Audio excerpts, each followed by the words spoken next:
से कुछ ही महीनों पहले नासा ने एक ऐसी वीडियो रिलीज किया था। उस वीडियो के लीड रोल में था यूनिवर्स का विलन ब्लैक होल और उसके साथ था एक सितारा जो कि लगभग हमारे सूरज के इतना ही बड़ा होगा। उस वीडियो में दिखाया गया था कि कैसे वह ब्लैक होल सितारे के टुकड़े टुकड़े कर रहा है। यह बात हजम तो नहीं होती, लेकिन हमें मानना पड़ेगा कि ब्लैक होल सच में इतना बड़ा और ताकतवर होता है कि कुछ ही मिनटों में वो हमारे सोलर सिस्टम को निकल सकता है। क्योंकि जिस सितारे को वीडियो में ख़त्म किया जा रहा था वो भी लगभग सूरज जितना ही बड़ा था और हमारा सूरज सोलर सिस्टम का ही लगभग 99% मास ऑक्यूपाई करता है। लेकिन क्या हम सोच सकते हैं कि उस सितारे को निकलने के बाद आखिर उसका क्या हुआ होगा? इसका पता लगाने के लिए बने रहिए हमारे साथ और वीडियो को अंत तक देखिए। इस वीडियो में हम जानेंगे कि ब्लैक होल का स्ट्रक्चर आखिर कैसा होता है। चलिए इसके स्ट्रक्चर को जानने से पहले बात करते हैं कि आखिर यह दिखता कैसा है। जब आप कभी भी ब्लैक होल को देखेंगे तो सबसे पहले आपको उसके आसपास बहुत सारी गैसें नजर आएंगी। यह और कुछ नहीं बल्कि बहुत सारी ग्रेविटी है जो हर चीज़ को अपनी ओर बहुत तेज़ी से खींचती है। ब्लैक होल हर समय रोटेशन करता रहता है जिसकी वजह से रोशनी को बहुत तेज़ी से रिफ्लेक्ट करता है और उसके आसपास भी ग्रेविटी बहुत तेज़ी से रिफ्लेक्ट करती है। इंटरस्टेलर मूवी के प्रोडक्शन में काम कर चुके एक साइंटिस्ट ने बताया कि ब्लैक होल एक स्ट्रेस बॉल के शेप में होता है।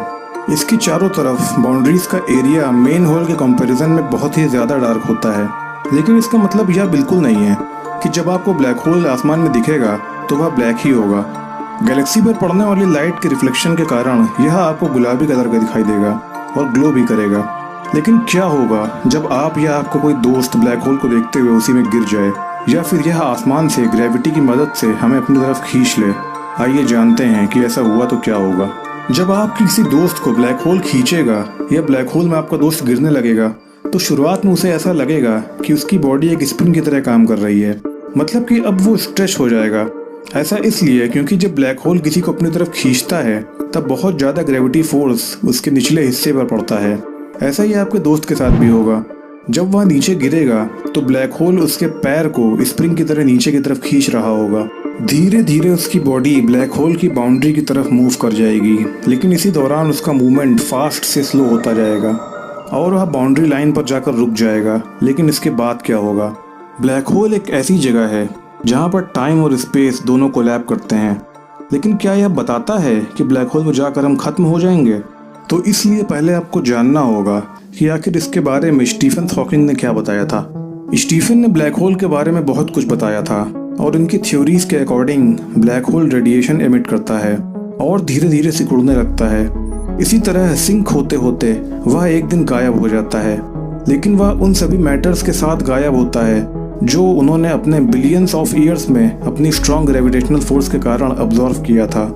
इस थ्योरी पर स्टीफन हॉकिंग से वही सवाल पूछे गए थे जो कि आपके मन में भी इस वक्त घूम रहे हैं कि अगर ब्लैक होल गायब हो जाता है तो वह सारे मैटर्स या वह स्टार्स जिनकी हम स्टार्टिंग में बात कर रहे थे वो कहाँ चले जाते हैं? इसका उत्तर हॉकिंग्स की थ्योरी में ही है, यानी कि ब्लैक होल के द्वारा जो भी चीज़ें ऑब्जर्व करी जाती हैं वो रेडिएशन की फॉर्म में ही वापस आ जाती हैं। जैसे आपका वह दोस्त जिसको हमने एग्जाम्पल दिया था, अगर वह ब्लैक होल के द्वारा ऑब्जर्व कर लिया जाता है तब वह रेडिएशन बनकर उसी फॉर्म में बाहर निकल जाएगा।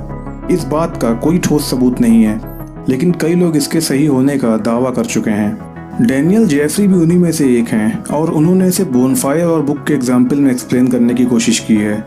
मान लीजिए आपके पास कोई किताब है और आप उस किताब को पढ़ने से बोर हो चुके हो। इस वजह से आप उस किताब को जला देते हो जिससे वो किताब राख में बदल जाती है। लेकिन उस बुक की इन्फॉर्मेशन और उसके नॉलेज का क्या हुआ? वह अभी भी एसिस्ट की फॉर्म में मौजूद है, सिर्फ विजिबल और रीडेबल नहीं है। इस थ्योरी से ब्लैक होल का होना कुछ कुछ समझ आता है, लेकिन क्योंकि अभी सिर्फ यह एक क्लेम है और गलत भी हो सकता है, इसलिए हम अभी इसको सही नहीं कह सकते हैं। ब्लैक होल के अंदर क्या है, यह तो ऐसा क्वेश्चन हो गया कि आखिर इंसान को मरने के बाद क्या होता है। इन सभी बातों का सही उत्तर जानने के लिए जाहिर सी बात है कि ब्लैक होल से निकलने वाली रेडिएशन ही इसके सभी राजों को छुपाए हुए हैं और अगर हमें उसे जानना है तो ऑब्वियस सी बात है कि इसके बारे में जानने के लिए हमें स्टडी करनी होगी। जहाँ तक ब्लैक होल के अंदर जाकर बाहर आने की बात है तो ऐसा अभी कोई नहीं कर सकता। ऐसा करने के लिए हमें एक ऐसी टेक्नोलॉजी को डेवलप करना होगा जिससे हम ब्लैक होल तक एक स्पेस मिशन भेज सकें। ब्लैक होल जब तक मूवीज और किताब से निकलकर स्पेसशिप के सामने नहीं आता तब तक उसके बारे में सिर्फ सवाल ही किए जा सकते हैं और मिलेंगे तो सिर्फ इमेजिनेशन। तो आज के लिए इस वीडियो में सिर्फ इतना ही। अगर आपको वीडियो अच्छा लगा तो इसे अपने दोस्तों के साथ शेयर करना मत भूलना। और अगर आपने अब तक हमारे चैनल को सब्सक्राइब नहीं किया है तो तुरंत ही सब्सक्राइब करें और बेल आइकन को प्रेस कर दीजिए ताकि आने वाली वीडियो आपको मिले सबसे पहले। Thanks for watching.